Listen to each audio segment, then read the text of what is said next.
Okay, guys, this is what Altamont runs. They like to run a spread offense, and there's a lot of things they like to try to do out of it. They really like to try to get wide. They do run a little bit of zone stuff.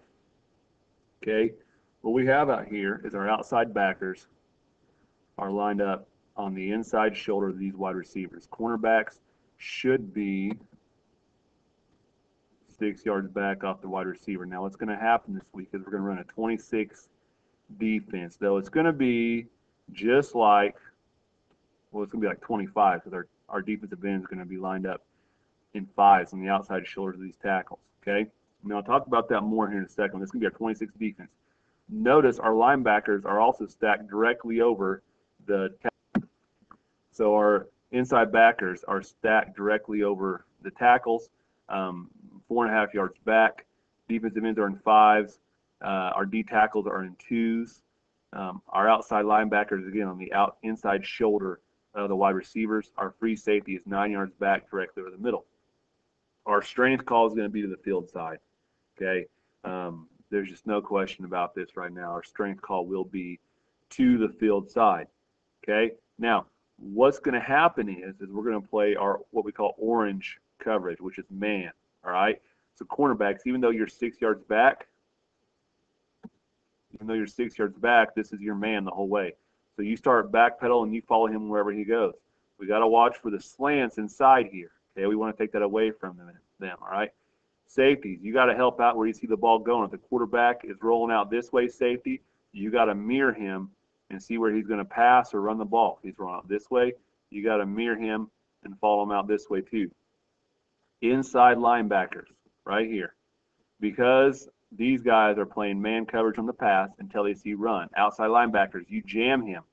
You're 1 yard off the line. You jam him real hard. Don't let him inside you. Don't give him that slant, and then you stay with him until you see run. If you see run, which safety, if you see run, you got to be shouting, run, run, run, run.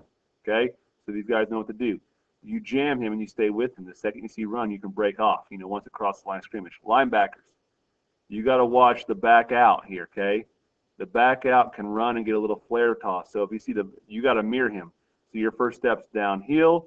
If you see this guy taking off outside, you've got to follow him. You got to mirror him because they're probably going to pass him, okay? If the quarterback were for some reason to boot to the other side, we got these guys right here looking out for him, okay? D tackles and D ends, it's not that hard. There's two guys in the backfield you got to worry about tackling, okay? That's it. Those two guys right there. So that's what you got to focus on. D tackles, you got to engage, and you cannot run by it because that's what the spread offense is for. They want you guys to run all the way upfield and run past the ball. You can't do that. Defensive ends, you got to shove these tackles in and look for the ball immediately, okay? Look for the ball immediately. Shove him in, play at the line of scrimmage because he can get outside fast, and so we want to get outside fast too. We gotta take real good angles. We got to work on our ribs and stuff like that, okay? The only thing I'm thinking right here on the man coverage is if we got a strength call list. So if we got a strength call to this side of the field right here, guys, if it's Liz, okay, and it's third and forever, and we know these guys are going out for a pass, and we got to make sure we don't put it side of the field, I'm going to tell the free safety he's got man. So what the free safety is going to do, he's going to come take over for this linebacker for the snap of the ball. The linebacker's still going to jam this guy, at least make contact, and he's going to go in for the sack or any kind of play they try to make right here. Okay, so that's kind of a quick overview. The next video, I'm going to show you guys what they like to run out of passes. Okay, here we go.